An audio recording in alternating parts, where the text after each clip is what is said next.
किसान भाइयों, अगर आपकी गेहूं की फसल अभी 40 से 50 दिन के बीच की है और आपके गेहूं के पौधे आपको कमज़ोर दिखाई दे रहे हैं, उसमें से ग्रोथ अच्छी नहीं देखने को मिल रही है, कल्ले का फुटाव कम हुआ है, इसके साथ साथ पौधे एकदम पतले पतले दिख रहे हैं, तो आपको साथियों ऐसी दशा में क्या करना चाहिए, हमें क्या क्या इस्तेमाल करना चाहिए, इस बातों का ध्यान रखना है। कौन सी सावधानी बरतनी है, हम कौन सी खाद का इस्तेमाल इस अवस्था पर कर सकते हैं साथियों, और कौन सी चीज़ों का हम इस प्रविधि से प्रयोग कर सकते हैं, ये तमाम जानकारी साथियों आज की इस वीडियो के माध्यम से हम आप सभी को देने वाले हैं।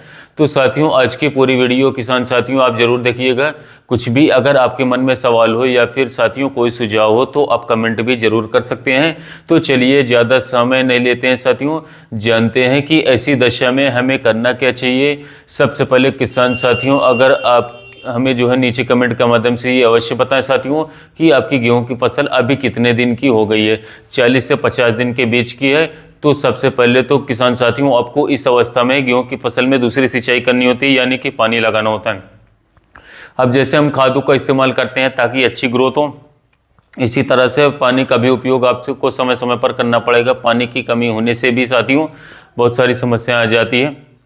पानी की कमी से पौधे की ग्रोथ, मतलब एक हिसाब से पानी भी सबसे महत्वपूर्ण अंगों में से एक माना जा सकता है। जैसे कि खाद की आवश्यकता पड़ती है, उससे ज़्यादा कहीं ना कहीं पानी की आवश्यकता हमारे पौधे को जरूरत पड़ती है। तो मिट्टी में उचित नमी होनी चाहिए। अगर आपकी साथियों हाल ही के दिनों में बरसात हुई है, अच्छी नमी है, तो साथियों आप पानी कुछ दिन के बाद भी लगा सकते हो। लेकिन अगर नमी की कमी दिखती है, वैसे वैज्ञानिक समय 40-45 दिन के आसपास होता है दूसरा पानी लगाने का साथियों, तो आपको सिंचाई अवश्य करनी है। गेहूँ की फसल में जब भी आप पानी लगाएं साथियों, पहला दूसरा तीसरा चौथा जितना भी मतलब आप सिंचाई करते हो, आपकी मिट्टी के हिसाब से पानी की मात्रा साथियों अलग अलग हो सकती है। लेकिन कभी भी आपको गेहूं में इतना पानी नहीं लगाना है साथियों कि कुछ दिन तक पानी भरा रहे। खासकर ऐसी मिट्टी में जो थोड़ा सा भारी मिट्टी होती है, चिकनी टाइप की मिट्टी होती है साथियों, उसमें अगर खासकर तराई क्षेत्रों में समस्या और ज़्यादा आती है।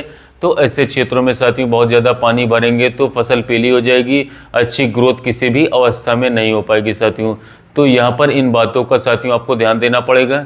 अब पहले तो आपको सिंचाई करना है साथियों, इसके बाद साथियों आपको क्या करना होता है, यूरिया का इस्तेमाल करना होता है। गेहूं की फसल में अंतिम यूरिया भी हम दूसरा पानी लगाने के बाद डालते हैं साथियों। तो आपको यूरिया भी इस्तेमाल करना है साथियों। यूरिया की मात्रा जो हमारी रहेगी वो रहेगी लगभग 45 किलोग्राम के आसपास प्रति एकड़ के हिसाब से साथियों आपको इस्तेमाल करना है, यानी कि इतनी मात्रा एक एकड़ में पर्याप्त रहेगी। हालांकि बात करें जो थोड़ा सा ज़्यादा उत्पादन देने वाली वैरायटी होती है साथियों, उसमें आपको जैसे कि DBW 303 हो गई, 187 हो गई साथियों, इसके अलावा 303 आई है। इनमें क्या करना होता है साथियों आपको कि उसमें जो है साथियों आपको थोड़ा सा खाद की मात्रा, सभी खादों की मात्रा थोड़ा थोड़ा ज़्यादा आपको डालना होता है साथियों। तो उसी में से यूरिया भी आपको ज़्यादा डालना पड़ता है। 10-12 किलोग्राम यूरिया साथियों पहले दूसरे पानी पर बढ़ा करके देना होता है। आमतौर पर 45 किलोग्राम यूरिया पर्याप्त रहती है, लेकिन कोई ज़्यादा उपज देने वाली वैरायटी साथियों तो उसमें 10-12 किलोग्राम यूरिया पहले बारी बढ़ा करके देना है, और दूसरे पानी पर भी साथियों आपको बढ़ा करके इस्तेमाल करना है। कुल यूरिया 2.5 बैग आपको इस्तेमाल करना है साथियों एक सामान्य वैरायटी में, और जो ज़्यादा उत्पादन देती है साथियों उसमें 3 बैग यूरिया साथियों आपको इस्तेमाल करना है। तो आधा बैग तो हम साथियों बुआई के समय डालते हैं, बाकी जो आधा बैग आपका बचा साथियों वो आपको पहले दूसरे पानी पर बांट बढ़ करके, यानी कि 10-12 किलो के हिसाब से आपको बढ़ा देना है। अब ये तो हो गया हमारा यूरिया। बिना यूरिया डाले भी अच्छी ग्रोथ नहीं होगी, और समय से यूरिया खाद का इस्तेमाल करिएगा साथियों। अब इसके साथ साथ आप अगर सल्फर का इस्तेमाल कर देते हैं तो थोड़ा सा फायदा आपको यूरिया का ज़्यादा देखने को मिलता है। सल्फर से भी नई पत्ती में पीलापन आ जाता है। सल्फर की कमी भी हमारी मिट्टी में काफ़ी ज़्यादा देखी गई है, तो सल्फर भी हमें डालना पड़ेगा। अगर बुआई के समय सिंगल सुपर फॉस्फेट डालते हैं तो उससे तो आपके पौधे में सल्फर की पूर्ति हो जाती है, लेकिन अगर आप नहीं डालते हैं तो सल्फर अलग से हमें देना होता है। तो उसके लिए अब सल्फर जो हमारा आता है 90% वाला आता है, उसे भी आप डाल सकते हैं। कुछ 80% में भी आते हैं, उसको भी डाल सकते हैं। 90% वाला सल्फर जो है 3-4 किलोग्राम प्रति एकड़ के हिसाब से साथियों जब आप यूरिया डालें उसी के साथ मिला करके अगर आप डालते हैं तो इससे यूरिया की क्षमता काफ़ी ज़्यादा बढ़ जाती है। आपके पौधे को साथियों नाइट्रोजन लंबे समय तक ये देता रहता है लगातार। सल्फर के साथ अगर आप यूरिया डालते हैं तो नाइट्रोजन पौधे ज़्यादा मात्रा में साथियों ग्रहण कर पाते हैं और लंबे समय तक ग्रहण कर पाते हैं।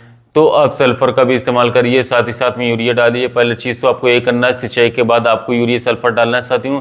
अब इसके साथ साथ आपको अपनी फसल के कंडीशन के हिसाब से कुछ दूसरी खादों का इस्तेमाल करना है साथियों। मान लीजिए कि पौधे में अच्छी ग्रोथ नहीं हुई है, पौधे में जड़ों का विकास अच्छे से नहीं हुआ है, पौधे में थोड़ा पीलापन वगैरह दिख भी रहा है साथियों, तो ऐसी दशा में एनपीके आप 19-19-19 दूसरे पानी के बाद भी या फिर 2-4 दिन पहले भी आप डाल सकते हैं। इसके इस्तेमाल से भी अच्छा फ़ायदा मिलेगा। एनपीके 19-19-19 मिट्टी में उचित नमी हो तभी डालिए, पानी की कमी ना हो। 19-19-19 1 किलोग्राम से लेकर के 1.5 किलोग्राम प्रति एकड़ के हिसाब से साथियों आपको इस्तेमाल करना है।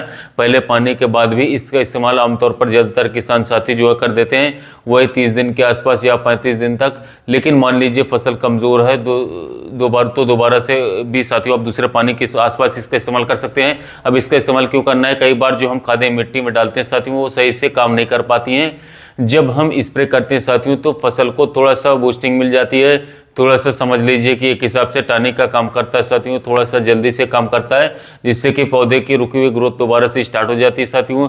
तो यह एनपीके अगर आपकी फसल में थोड़ा सा कमजोरी दिख रही साथियों तो आप डाल सकते हैं। अब इस एनपीके के अलावा साथियों हम यहाँ पर 2 चीज़ें आपको बता दें। एक तो हमारा एनपीके हो गया, एक बहुत ही अच्छे तरीके मैं आपको बता रहा हूँ साथियों, इसका इस्तेमाल अगर आप करते हैं तो दोस्तों आपके पौधे में और अच्छे से, मान लीजिए आपकी फसल ज़्यादा कमज़ोर दिख रही साथियों, पौधे की ग्रोथ अच्छी नहीं दिख रही साथियों, अभी आपको क्या करना है, अगर कल्ले बढ़ाना है तो 40-45 दिन के अंदर ही साथियों जो कुछ भी करना होता है साथियों कर लेना चाहिए।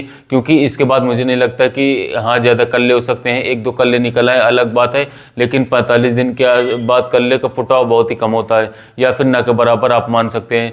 तो जितने भी कल्ले बढ़ाने वाली चीज़ें होती हैं साथियों आपको 20 दिन से लेकर के 40-45 दिन के अंदर ही डाल देना है। अभी हमें करना क्या है साथियों, अभी जो हमारे कल्ले अभी तक निकल आए हैं साथियों उनका ग्रोथ जो है साथियों हमें अच्छे से लेना है, हमें उनकी बढ़वार अच्छे से लेनी है। तो आपको यहाँ पर साथियों एक ऐसा फॉर्मूला मैं बताता हूँ साथियों जिसके इस्तेमाल से कई बार हमारे पौधे के कुछ साथियों मतलब कुछ जो पौधे होते हैं, एक पौधे में मान लीजिए 10 कल्ले हैं साथियों, तो 2 कल्ले बड़े हैं, 3 कल्ले बड़े हैं, 4-5 कल्ले छोटे रह जाते हैं, कुछ कल्ले बड़े हो जाते हैं साथियों।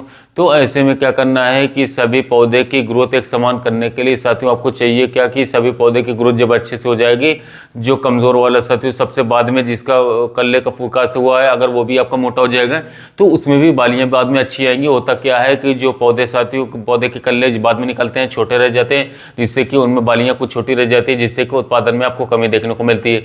हालांकि सभी बालियाँ तो एक समान बिल्कुल भी नहीं हो सकती हैं, लेकिन फिर भी कुछ आप जो है साथियों अपनी तरफ से करेंगे तो उसमें अच्छी ग्रोथ होने की संभावना रहती है। तो ये जो फॉर्मूला है साथियों ये काम करेगा कि आपके पौधे में कमज़ोर कल्ले के विकास में काफ़ी ज़्यादा हेल्प करेगा, पौधे में अच्छे से भोजन के निर्माण में, विकास प्रकाश संश्लेषण में, हरेपन लाने में, क्लोरोफिल के निर्माण में काफ़ी ज़्यादा मदद करेगा। और अभी आप डाल सकते हैं 2-4 कल्ले निकलने की संभावना रहती है इस 40-45-50 दिन के अंदर तक। तो यहाँ पर आपको करना क्या है साथियों, पहली चीज़ आपको यहाँ पर लेना है, यहाँ पर जो फॉर्मूला बताते हैं इसका आपको स्प्रे विधि से प्रयोग करना है। पहली चीज़ आपको लेना है दानेदार यूरिया 1 से लेकर के 2 किलोग्राम, ये सभी चीज़ें आपको घोलना है, ऐसे ही नहीं डालना है मिट्टी में, स्प्रे करना है आपको।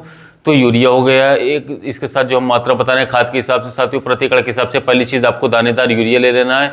दूसरा चीज़ आपको लेना है साथियों जिंक सल्फेट। अब जिंक सल्फेट साथियों बहुत तरीके के आते हैं, लेकिन अगर अब आप लोग 35% वाले लेते हैं 700 ग्राम लीजिए। अगर आप 21% वाला जिंक सल्फेट इस्तेमाल करते हैं तो साथियों लगभग 1 किलोग्राम मात्रा आपको लेनी होती है। आप एक चिलेटेड वाला जिंक आता है 12% वाला, उसका भी इस्तेमाल कर सकते हैं साथियों, उसका यूज़ करते हैं तो 100 ग्राम मात्रा आपको लेनी है। जिंक के इस्तेमाल से भी कई बार पौधे छोटे बौने रह जाते हैं, विकास नहीं हो पाता है साथियों, कल्ले कमाते हैं। तो जिंक हो गया हमारा, तीनों में से कोई से भी एक जिंक ले लीजिए, साथ में यूरिया हमारा हो गया। इसके साथ आपको लेना है मैग्नीशियम सल्फेट। मैग्नीशियम सल्फेट से भी साथियों पौधे में अच्छे से भोजन का निर्माण होता है, नाइट्रोजन फॉस्फोरस अच्छे तरीके से पौधे ग्रहण कर पाते हैं, पौधे में क्लोरोफिल के निर्माण में काफ़ी ज़्यादा सहायता प्रदान कर। मैग्नीशियम सल्फेट कितना लेना है आपको, लगभग 1 किलोग्राम के आसपास मैग्नीशियम सल्फेट का इस्तेमाल कीजिए। इसके बाद आपको लेना चौथी चीज़ फेरस सल्फेट। इससे लोहा तत्व की पूर्ति होती है, इसकी कमी से भी पौधे में हरापन नहीं आएगा, ये क्लोरोफिल के निर्माण करवाता है साथियों, और पौधे में अच्छे से दोस्तों भोजन का निर्माण भी, जड़ों का विकास, तमाम चीज़ों में ये काम करता है, अच्छे से भोजन पौधा बना पाता है। ये सूक्ष्म तत्व होते हैं, इनकी कमी भी हमारी मिट्टी में आजकल ज़्यादा होने लगी साथियों। तो ये 4 चीज़ें हमने बताई साथियों। यूरिया जो हमारी फेरस सल्फेट है इसकी आपको आधा किलोग्राम मात्रा यानी कि 500 ग्राम मात्रा लेनी है। तो यूरिया में फिर से आपको बता दूं, यूरिया 1 से 2 किलोग्राम, जिंक 33% वाला हम लेते हैं, तो साथियों 700 ग्राम 21% वाला अगर हम लेते हैं तो 1 किलोग्राम 12% वाला एडीटीए जिंक लेते हैं तो लगभग आपको 100 ग्राम मात्रा लेनी है। मैग्नीशियम सल्फेट आप लोगों को लेना है 1 किलोग्राम, फेरस सल्फेट आपको लेना होगा आधा किलोग्राम। ये 4 चीज़ें आपको लेना है साथियों। इसका आप लोगों को स्प्रे विधि से प्रयोग करना है, बहुत ही जबरदस्त फायदा आपको देखने को मिलेगा। पौधे में कल ले आएंगे, पौधे में हरापन आएगा, पौधे में अच्छे भोजन का निर्माण होगा और बढ़िया उत्पादन आपको गेहूं फसल से देखने को मिलेगा। किसान साथी, जैसे कि मैंने शुरुआत में आपको बताया कि आप हमें कमेंट के माध्यम से ये अवश्य बताएं कि आपकी गेहूं की फसल कितने दिन की हो गई है। आज की वीडियो पसंद आई हो तो लाइक शेयर करें, चैनल को सब्सक्राइब नहीं किया तो चैनल को सब्सक्राइब कर लें। साथ ही मिलते हैं नए वीडियो में नए टॉपिक के साथ।